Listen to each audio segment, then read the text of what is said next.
Today we're going to learn about typography. Here's a little joke to get us started. Comic Sans walks into a bar. The bartender says, "We don't serve your type here." Typography is the study of type. It includes all elements of type, such as shape, size, and spacing of characters. Good typography starts with a font family. Good design is about capturing your audience's interest and helping your audience gather information quickly and accurately. Fonts have three characteristics: typeface, style, and size. Typeface is the shape of letters. By changing the type style, you can make a font appear different without selecting a different font. Here are some examples of type styles that you can use on your documents. Here's an example of how changing the style and the appearance of the document without changing the actual font. Type size is the third characteristic of a font. It is measured in points. 72 points equals 1 inch. Letters are measured by the lowercase letters that have ascenders and descenders. A descender is part of a lowercase letter that extends below the baseline, such as G, J, P, Q, and Y. An ascender is part of a lowercase letter that extends above the X height, B, D, F, H, I, J, K, L, and T. Notice that J has both an ascender and a descender. Fonts are measured in point size, which we also call weight. If you're writing a body of a paragraph, you should stay between 9 and 12 point font. Start with 10 and then make adjustments from there. Always consider your audience. For example, use 14-point font for children that are young or people over 65. Heading size should always be at least 2 points larger than the body text size, possibly bigger if needed.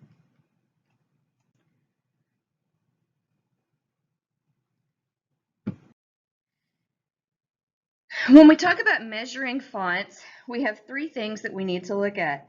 One is the baseline. That's the imaginary line that goes along the bottom base of a letter. Two is the X height. That would be the dashed line in the middle of the letters so that you can measure letters that don't have ascenders or descenders. This is where letters like A and C would touch. A caps height is basically the top line of the letters. We usually measure caps height with uppercase letters that have a flat bottom, like E, H, and I.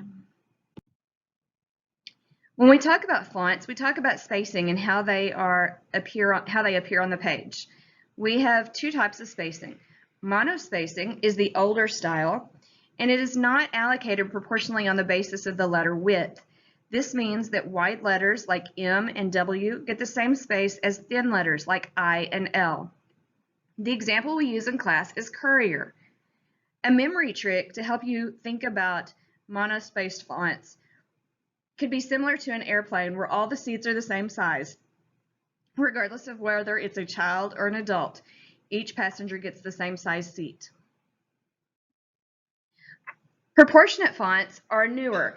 Each letter is given just the space it needs. Most fonts, like Times New Roman and Arial, are considered proportional fonts. Wide letters, like W and M, get more space than thin letters like I and L. In this example, you'll see that the I got the smallest chair and the W got the largest chair. A memory trick that we used in class is to think about Goldilocks. She noticed that the three bears had different sized chairs to meet the bears' needs. Tracking is how letters are spaced across on the page as well. The font size doesn't change, but the appearance does. When we talk about tracking, you'll notice that when we expand the letters, we're putting more space in between, and we should never go more than 15%. More than that would be too noticeable.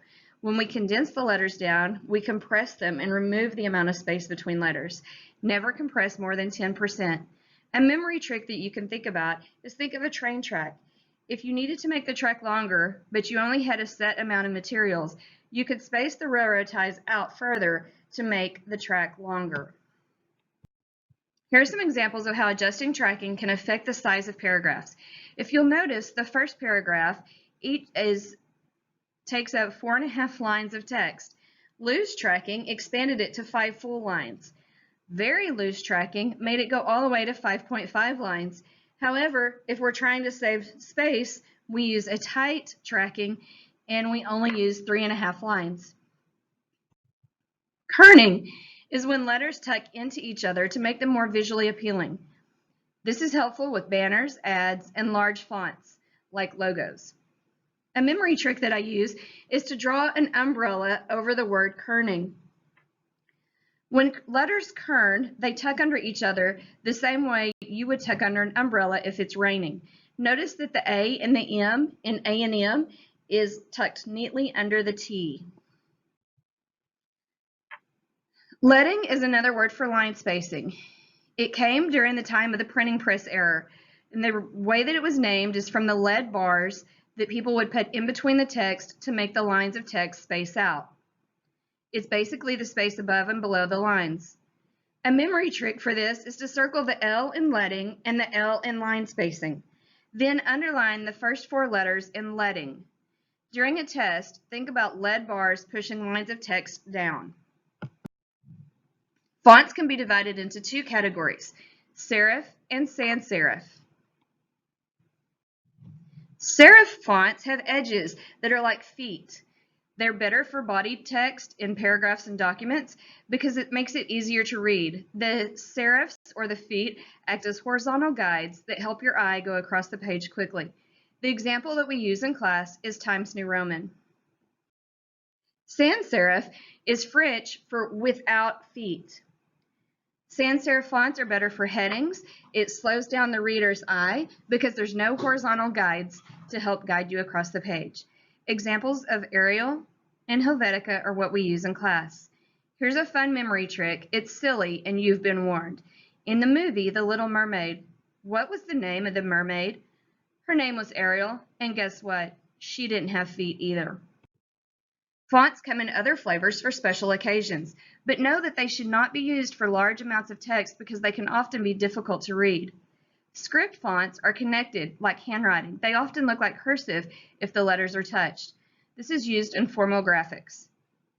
Display font is used to draw the reader's attention because it's appeared to look hand-drawn instead of typed. Grunge font appears to be beaten up and parts of the letter may be missing or misshapen. The PacSun is a great example of a grunge font. Decorative is used for advertising. It gets the most attention because it is definitely the most unusual. These fonts are novelties or fads. They grow old very quickly. Here's a fun fact alert. Did you know that gum chewers read slower because their reading pace slows to the pace of their chewing? Some test centers hand out gum so that testers will take their time while testing. When we talk about color and design, we always want to use contrasting colors. Do not use colors that are too similar because they are hard to read. This color combination will cause nausea, vomiting, and diarrhea. Typography rules. Always limit your number of typefaces to 2 or 3. If you use one typeface, you can give the page consistency or a theme. You can always use type styles to a typeface to make it appear different. Always use color only when trying to draw emphasis. If you choose to use more than one typeface, make it obviously different so that it looks intentional. Too many typefaces can make a document look like a ransom note. They can become confusing and overcomplicated.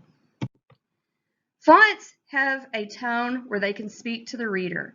Typing in all caps means you're screaming. Red indicates importance or attention. Pink often has a softer, tender message. Yellow is often indicated for happy and fun messages, but it can be hard to read on a document. Typing everything in lowercase might indicate that you're lazy or apathetic. This is very true when you use lowercase I and lowercase names. Fonts do matter. If you notice the 3 examples, you'll see where their font choice definitely sticks out. The next few slides are examples of fonts that are done in sans serif versus serif. Look at both signs and notice which one you think would be the most effective and easiest to read in a park. Choose the photo that used the best font choice for an attorney's office. The font on the left looks like it might come from the Flintstones. The font on the right is definitely a more professional look. When we look at the vintage champagne, the one on the left would give the audience the indication that it's more of a fancy, expensive champagne. The one on the right looks cheaper because of the font choices that was used. The Bug Be Gone on the left looks more lethal, like it's got a warning label with the stencil text. The one on the right just doesn't have much into the design of the bottle, so we would indicate that maybe it didn't kill bugs as fast. Burger Bar. Look at the letters on Burger Bar. Which one do you think would sell the big, juicy burger? Most people will often say it's the one on the right because the letters are thicker and appear like maybe they would be better. When we talk about second bite computer repairs, the one on the left definitely looks more modern and appropriate for a computer store. Notice that Ralph and Joe's ceramic tile and masonry is all broken up. We don't want ceramic tile to be broken. Also, we don't want children playing at a playground that is labeled using medical supplies. Amanda's toddler daycare looks more like a ransom note. Eating Well's wedding and events looks more like a technical business or a clock. Definitely not something fancy. Joe and Bob's gutter repair and plumbing just doesn't look professional. Maybe if it was a cartoon. My personal favorite is if you look at tickets go on sale at midnight for Megadeth and Iron Maiden, and it's a free concert by Twisted Sister. That's definitely not the font that would go with the music. These examples came from Robin Williams' book, Non-Designers. Have a great day.